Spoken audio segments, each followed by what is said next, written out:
Right, so today we are here with Lauren, who is Carb Cutters on Instagram. Right, so obviously you do your coaching and you also work full time. So is your coaching something that you're going to be doing long term if your clientele builds up? Obviously you said you've got about 25 at the moment, 20 to 25. If you weren't working full time, is the side hustle that you've got going on at the moment, is that something that you would potentially put to progress full time? 100% is what I want to do full time. It's such job satisfaction because to get to see people growing in confidence and going through similar journeys that I went through, and knowing that I kind of been a part of that, it's amazing. And I've been lucky enough to have people all around the UK. I've had Scotland, Wales, Ireland, and abroad as well, which I didn't expect. So I've had people in Dubai, Poland, America, India, and the Netherlands, which is a really random combination. Beth says it's like only fools and horses trying to get Paris, Peckham, New York, but I haven't managed to get those three yet. But yeah, absolutely love it. It's definitely what I want to do. And if we want kids in the future, it will be a perfect thing to do, sort of to cover, you know, what maternity time would be or whatever. But that's so exciting. It is. I absolutely love it. And there seemed to be a gap for it. I couldn't see a lot of it in the UK. Yeah, exactly. People that were doing it didn't have their own journey behind them. They'd sort of just seen, you know, jump on the bandwagon. But it has truly changed my life. And I feel I can really put that across in my coaching. And as my own relationship with food has changed, that is coming across in my coaching as well. I think the kinder I'm being with myself, the better coach I become. Because I see so many people in these Facebook groups, and I know me and Lauren have talked about it a lot, is that they're trying to like sell you their meal plan, they're trying to sell you this coaching, but they are not qualified themselves. And it bothers me every time I see it, because I think if you haven't got that kind of like accreditation behind you, then you shouldn't be training anyone else. And obviously it's really refreshing to hear that, you know, you've actually gone ahead and put money into, you know, an actual course. I think what's more important to me even than that, I think I did the course so that people, you know, trust me. But I think what annoys me is when people would do the course but they haven't done keto themselves. I think the combination of the two is what makes, I feel like what I do, something a bit different. I mean, it would be a little bit odd if you were to be coached by someone that hadn't really done keto or had their own story. Yeah, or didn't have their own story behind them. So it's kind of like people can look at you, they can see your transformation pictures and be like, oh my God, she did it, I can do it, need her to coach me. Like, proof is in the pudding. You can talk from experience.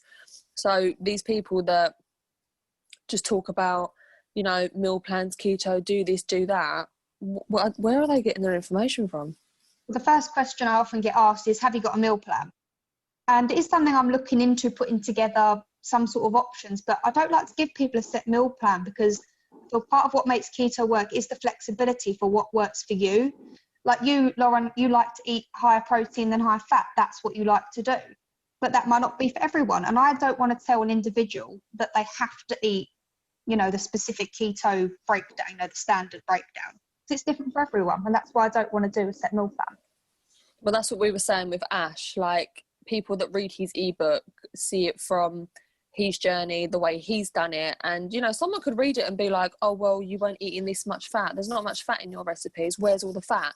I've had it on my pictures all the time, like, oh, your meal doesn't look like it's got much fat in it, where's the fat? Like, there isn't one way to keto, there is no rule book. So completely everyone does it differently.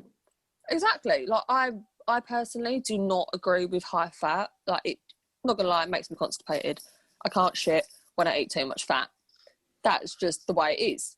But some people absolutely love fat. I mean, for me, there's not many options out there for the fats that I like. And I do enjoy more, you know, high protein. And talking about the meal plans, I was watching a video the other day from a personal trainer who's really big on the bodybuilding. And they were just saying about meal plans are just not, they're just not the way to go in nutrition and fitness. They're too cookie cut, and everyone is too different for it to work. Exactly. And I mean, I think it was the other day, I planned what I had for dinner yesterday.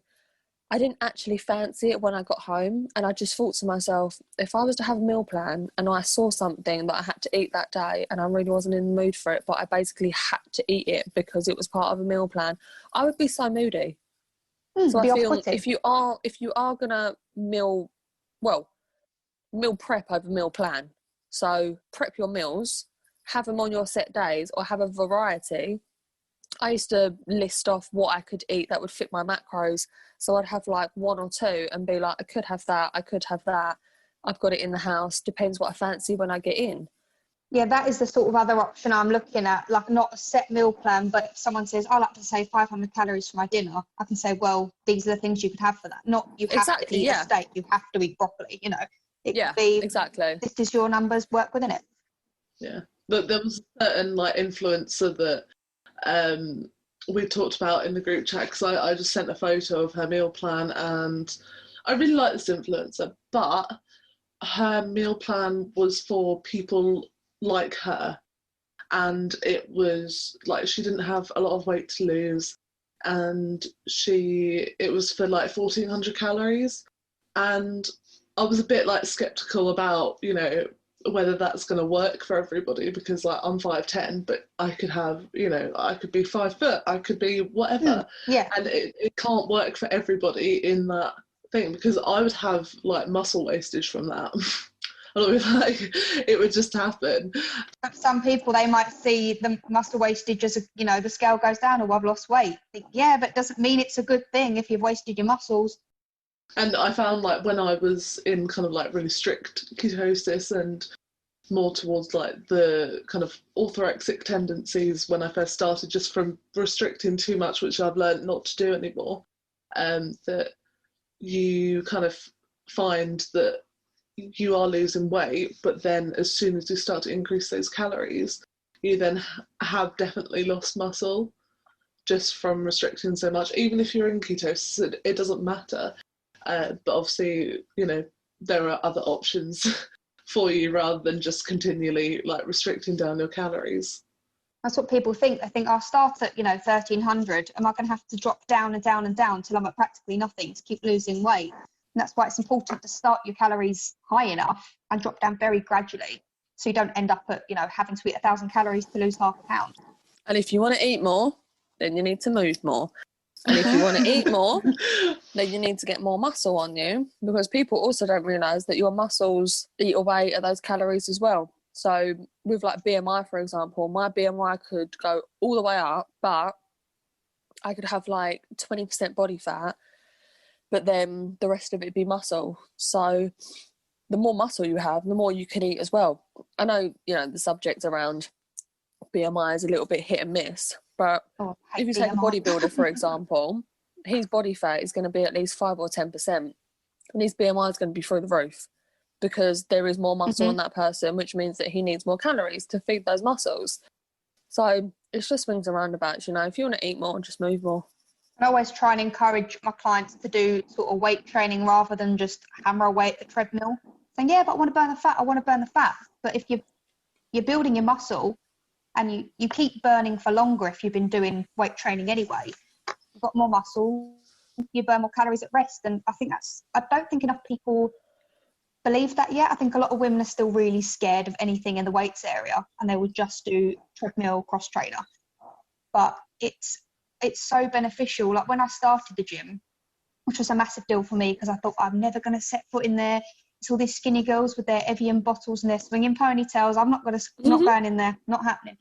But I did, and I was about halfway through my journey, and everyone was right. No one gave a damn what I was doing. They were just worried about themselves. And I did just start on the treadmill, and I looked at the scary weight area. I thought, I'm not going in there.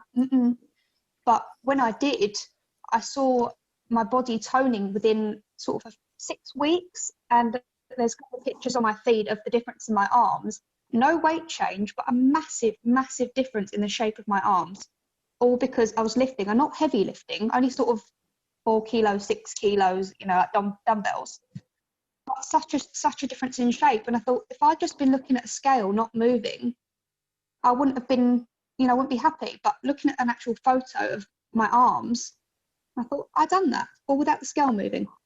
It's your body composition, obviously. I've noticed when you posted that picture on holiday, you don't actually have that much loose skin compared to some people, even though you were, what was your starting weight? I was 15 stone 8 to start with. So I'd imagine if someone said to me, oh, I've lost this amount of weight, I'd imagine they'd have a lot of loose skin, but you don't. So I think incorporation of the gym in that sense is so important to start literally right at the beginning. I mean, there are some people who are, but there are some people who are a certain size that will always have that there, and that will also put on weight as well. So like Shannon, for example, she could weigh much less than she actually is, but unfortunately the excess skin is putting that additional weight onto you as well.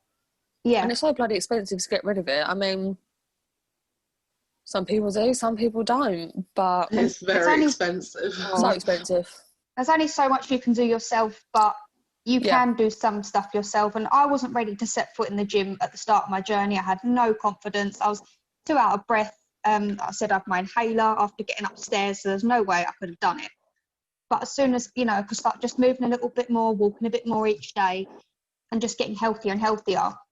And as soon as I started to see the muscle toning up, I was really happy. Like, I've still got a little tummy pouch, like under my sort of knicker-line area, but it's nothing major. Like if I'm bending over, I do have a bit of loose skin there, but I think the only people that see that are me and my husband. Why do I need to worry about it? It took a while to come to terms with it, and like you said, in holiday pictures, it looks fine. I wore a bikini on holiday. I wouldn't have worn a wetsuit a few years ago, but I was in a bikini. And I look fine standing up. I think I look fine in clothes now. So loose skin is not the end of the world. It's just your skin, all it is.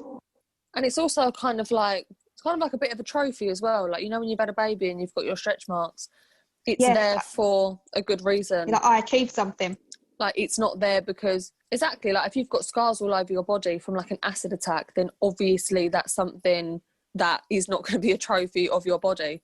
But if it's the loose skin is almost like a trophy, like that is there because I lost so much weight. So just kind of turn a negative into a positive. And you get so many people saying, I'm scared to lose weight because I'm going to get loose skin. But the health benefits, you've got to think, a bit of loose skin, which, is just a vanity thing unless it's a lot of loose skin and you're uncomfortable.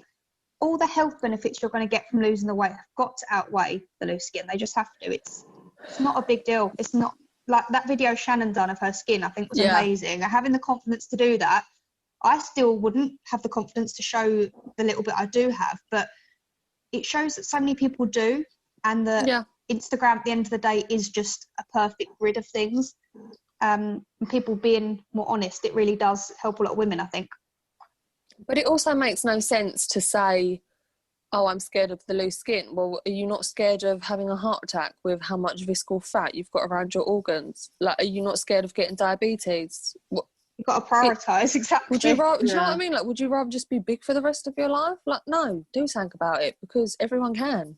You know what you were saying about, like, the small, like, kind of pouch that you might have, on your tummy. Like, a lot of people do say that is, there might still be a little bit anyway, just because that's the last bit of the fat that's protecting your, like, reproductive organs. Yeah.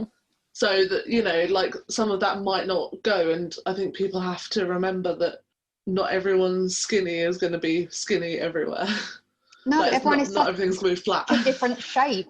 No, like, there's people that weigh more than me, but I think, oh, they've got so much nicer legs than me, but they might weigh 3 stone more. But for me, the only thing I like about my body when it started to change, like the first thing I liked was that my waist would come in first. I had a waistline, but I would still think, oh, I've got chunky thighs. But I've still managed to knock a lot of inches off of my thighs, but I wouldn't say, oh, I love them. I still don't love every. Love chunky thighs, by the way. Fucking love chunky thighs. Oh, yeah, I remember you saying that, actually. You do love chunky thighs. Oh, and I love legs. I'm happier with them now, but I have lost 6 stone, but it doesn't mean I'm in love with every part of my body. I've come a massive way with it, a massive, massive way. But there's still things now and then I think, oh, that could be a bit tighter. Like when I was exercising at home during lockdown, doing the Chloe Ting workouts, remember one day, like bending over, I could see a bit of my thigh skin sort of hanging down a bit, and I thought, oh my God, I really don't like that. That's really loose. But then I stopped and thought, if I've only just noticed this now, it shows how often do I actually look at my thigh upside down? Why does it matter? Like, I don't walk around upside down. No one's going to see that. It really doesn't matter. Got, you know, put things into perspective. The coffee is so cold now, but it still tastes of caramel pecan. That's what I wanted to ask. What is your obvious? Oh, I don't know why I'm asking it, to be honest, because I probably already I know what you're going to say. I think everyone knows. What is your favourite hot drink? Pumpkin spice latte. Obviously. Now, you've probably seen I put this in my stories about how I keto-fied the Starbucks pumpkin spice latte, and I was so proud of this. I remember that last year you were so happy. Like, you went to Blue Water and you was telling me all about it. It's like autumn in a cup. I'm in love with autumn, and this is all of autumn in one cozy cup. And I love my skinny syrups, and I use them daily, but even with the pumpkin spice one, you can't do it. So I've written down my order in case you want to make note, because it's the bomb. And I would say it tastes better than the original, because you still get the full pumpkin hit. Yeah, trust. You get the full pumpkin hit, but without the sickliness. So originally they're 56 carbs. I got it down to 12.5, which I thought was quite impressive. Still, you know, a fair chunk if you're on 25 a day, but worth it. So that's a tall Americano with pouring cream, 1 shot of pumpkin spice syrup, as opposed to like the 5 they use, and then 2 shots of sugar-free vanilla, because that elevates the sweetness. And you add the pumpkin cream whip, because then you've still got the pumpkiny taste on top. And that's it. It's that simple. And it tastes as good. Boom. Is it ketosis friendly though? Is it ketosis friendly? You did But you should have seen my cup, and you couldn't have got any more writing on it. The staff were like not happy. But I will, now I have my ketone tester, I will actually test my bloods after it this year. When they bring it out, which should have been like 2 weeks ago. I know. Rona's ruining everything, so the biggest effect for me thus far, the lack of the PSL. So earlier you were talking about you mentioned root veg. We had this conversation in our podcast with Ash, and we were saying about vegetables and salads, and I think he was saying that he doesn't even count the carbs or calories in veg and salad now. I mean, I don't. I was getting a little bit obsessive with like the weighing and everything, like getting to the point where I was just weighing like a leaf of lettuce. So personally, I don't weigh any salad anymore, but veg I do. So what are your views on vegetables, vegetable carbs, if someone were to use all their carbs on vegetables, but then say wanted a protein bar that was like 3 gram carbs, would you see the lenience in that with, you know, it's only just come from vegetables? So I've always counted vegetable and salad carbs from the beginning. I've tried to not, but I think because it's quite ingrained into me to do it, so I'm too aware of what's on the plate. So my view was always, you know, a tomato has very different nutritional benefits to, say, pasta, but the carbs still add up in the same way, if that makes sense. Like a big, decent, chunky salad can clock in at, 15 plus carbs, once you've got everything that you want. And I feel if I wasn't to count that, for me, I wouldn't feel the full benefits of ketosis, because my carb intake would end up higher across the course of the day. But these days I try to make sure the majority of my carb intake comes from veg and salad anyway, because I know that bulky foods are what keep me full. Like 15 carbs of salad would keep me full a lot longer than 15 carbs of a slice of bread, for example. Yeah. I try to look at my carbs as money to spend. Like, for example, I'm on 25 carbs a day at the moment. I think, right, that's my £25 to spend, and I can spend them on what I want to. I know what purchases will make me feel best. And in terms of root veg, I think root veg gets a really bad name with keto, and it shouldn't, because it's a really good and nutritional way to use your carbs, and you don't need to be scared of carrots, which so many people seem to be. Of course, they do have more carbs than like leafy greens, but they're delicious. Carrots and peas. So, always Ash's peas the other day. Ash's watery peas the other day. Was that you that was laughing at him? His buttery watery peas. But I think if they fit your macros, have them. I think if you have, like, at lunch today, I made a swede and cauliflower mash, and it was 12 carbs, I think. And for that, I could have had, I don't know, like 4 fat bars or something.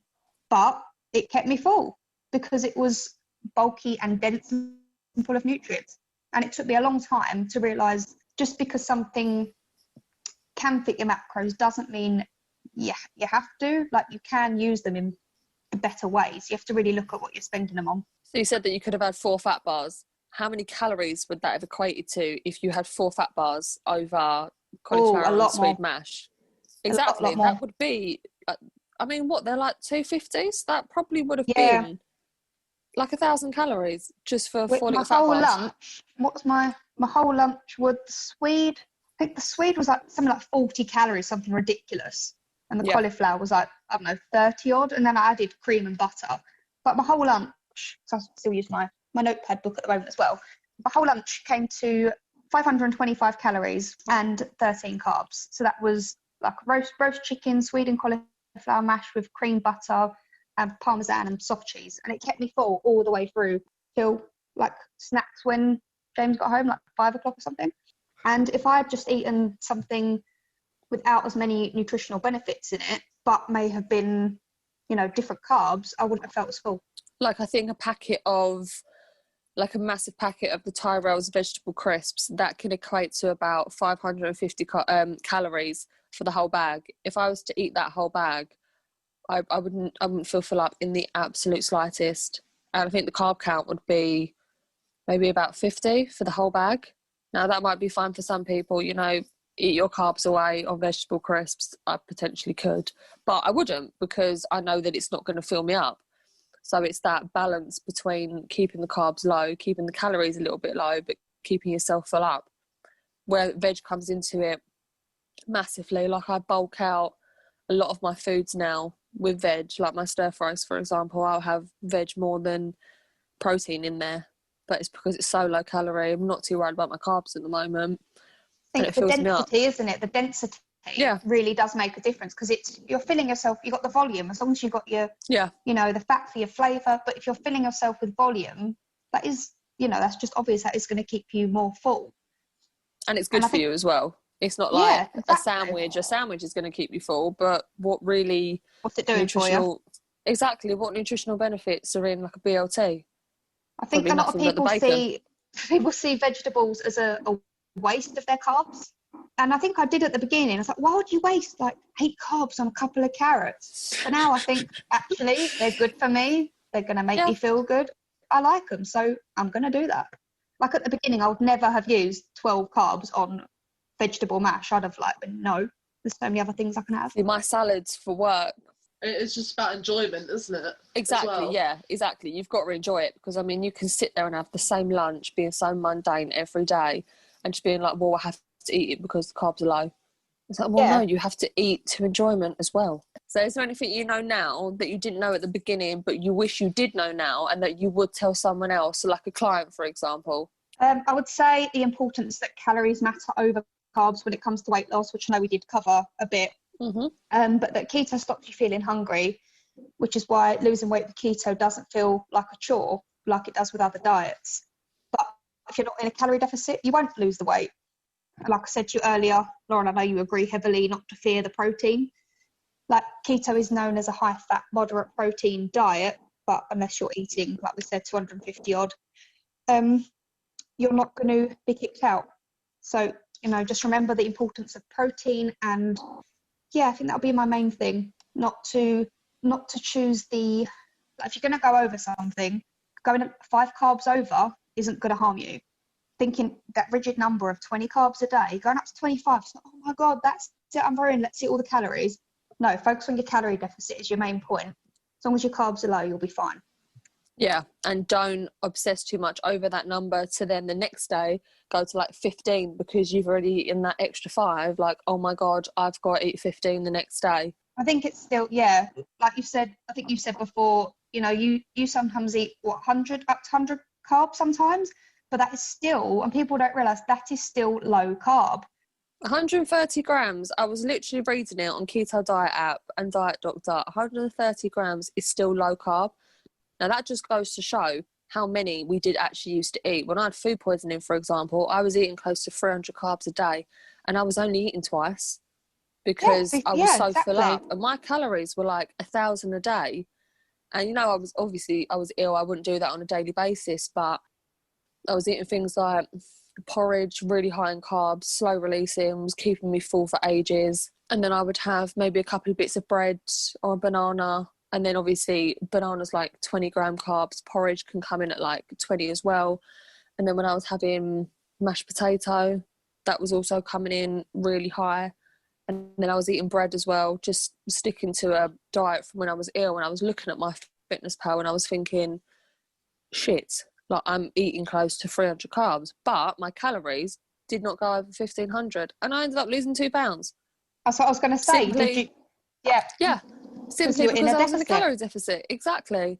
And the carbs I was eating, yeah, you could say they were okay. The bread, no, but I had to eat it. The bananas, the porridge, and the potatoes, they're all good complex carbs. You're going to go for carbs. They're the lesser of the exactly evils. Yeah. I mean, not all carbs are equal. We know that. So you just got to pick the right ones. But yeah, you're not really. Obviously, you can gain eating carbs. I'm not saying carbs don't make you gain weight, because obviously they do. It's just about choosing the right ones. And I think when you're eating carbs, I think what can cause your calories to go over is because of their addictive properties. But I couldn't just eat a couple of crisps. I would eat all the crisps. I would eat a share bag of crisps and another share bag of crisps because they're addictive. You know, it's what they do. What did Lauren say? Like as addictive as cocaine? Oh, completely. And it's I always think this about food as an addiction. It's an addiction you can't give up. Like if you're a smoker or a drinker, you can cut those things out and live, but you cannot cut out food. So I think it's one of the hardest addictions to manage, because you wouldn't tell an alcoholic, oh, just have a couple of beers, just have one or two. Exactly, yeah. You can't. You have to still eat to live. Or it's not, I'll just have a couple of fags, you'll be fine. No, you still have to keep eating, but also managing it. And that's what makes it, I think, one of the most difficult addictions. And I think it is worse in a way food-wise, because say if you can't get any cocaine or you can't get any heroin, you can't go to the shop and get it. If you haven't got any fags or alcohol, you physically have to go out and get it. But with food, like, it's literally at arm's reach. You can just go to the kitchen. There's always going to be food in the house. Or you literally go on your phone and order on Uber Eats. You haven't got to speak to anyone. It just arrived. Yeah. Or like exactly. I did before. You make the carbs. Like I said, I was that desperate. I made them happen. I needed them. But luckily I did, because it was my trigger. So luckily it did happen. There have been times where I've gone to the supermarket and bought a ton of food and eaten it all, or I've gone to McDonald's and had a massive order and eaten it all because it's just so readily available. Yeah. Whereas a lot of keto food is I would have to cook, and it would take longer than that instant rush, isn't it? Yeah. And I think that's another one of the polls that I put up. I don't know if you remember, if I put it up about, is it more so laziness when it comes to wanting to lose weight? Is it just the convenience? Like me, for example, if I get home at 7 o'clock every day, I could easily get McDonald's from the McDonald's I walk past every single day, or stop off at the chippy that I walk past, and the Chinese and Indian that I smell as soon as I come out the station. I could just grab that, eat it on the way home just for convenience, but I don't. I stand in the kitchen for an hour, and I'd rather eat at 8 o'clock just to know that I'm actually eating well and that I'm eating right. I could come home and just shove some chips in the oven for half an hour, but I went to M&S, I got something that could also go in the oven for half an hour, but I knew that it was good for me and better for me than just a plate of chips that I would have just sat there and eaten on autopilot. That's really good, because it sort of shows that there is no excuse. It's not saying that if you had a hard day at work, of course it might be easier on yourself to just get a bag of chips, but at the end of the day, it's only you that can make the decision on what you're going to put in your body. And, you can either make the right one. I'll never use having a long bad day as an excuse, because I always have long bad days. So I'd be having it all the time. On a Friday or a Saturday, sometimes I might, get some chips or something, but I'll make sure that I've done a lot of walking, that I walk home, I don't get a bus, and that I've kind of eaten less that same day. Like, I have a small lunch because I plan it out. Yeah. Exactly, yeah. I feel less guilty as well. I mean, I think it's less about convenience though, or laziness with the kind of like getting a lot of carbs and getting that sugar in so quickly. It is an addiction. Like, Yeah. even if that keto food was available, like Yeah. in Tesco's, right next to whatever I actually wanted in my head, I would still reach for that other thing at the time because it was just so like there. And you know you're going to enjoy it more as well. Like you've got that Tesco, you've got that section in Tesco where they've just got all the American foods, and then you've got the deli counter where you can just get the Krispy Kreme. Yeah, but you as soon as you walk in the door. Exactly, as soon as you go into Morrison's, try a Krispy Kreme. And the smell of the bakery area. Oh, but then that's why I much you prefer to have food delivered. It's so hard to go around the supermarket. But then if you were to go further down the bakery section, like in my Tesco, then you've got the fishmongers and you've got the deli counter where you can buy a chicken readily made there hot for like a £5. Whereas now I would prefer to go and get that £5 chicken and just eat it out of the bag rather than go and grab a packet of crisps. Chicken. Exactly. Or if you like Ash and you can't get a chicken because someone wants all 6 of them. 6 chickens? Did you not hear about Ash's story? No. He went to, you know, like you've got the deli section basically where you've just got the hot chickens and the sausage rolls and things like that. It was quite late during the evening and they were all reduced like 20p and there were 6 of them and he wanted one, but the lady behind the counter basically said that they were reserved for a customer. So he walked around the shop. Exactly. So then he walked around the shop for like another 15 minutes and then he was like, oh, like is the customer must have forgotten. So he asked again and she was like, no, the customer hasn't come back yet. So then the manager walked past and then he asked the manager, oh, like, excuse me, are you allowed to reserve food for customers? And he was like, no. And he was like, well, can I have one of them chickens? And he gave Ash one of the chickens. It turns out this woman was keeping it all for herself. There was no customer. No. Oh my God. And he only found out when he got to the checkout and she had like 2 baskets full of reduced food. Oh because my she God, was waiting for her shift to finish. To take all these chickens home. Oh my God. What are you going to do? 6 cooked chickens? Like, what the fuck? Well, at least raw chickens you can freeze it down, but she ain't afraid of her protein macro, is she? No. That would definitely kick you out of ketosis. Yeah. Well, we had so many like issues with staff members like hiding reduced items at M&S. Like it was a massive. Didn't you say about new members of staff as well, like being told certain things? That is so sneaky.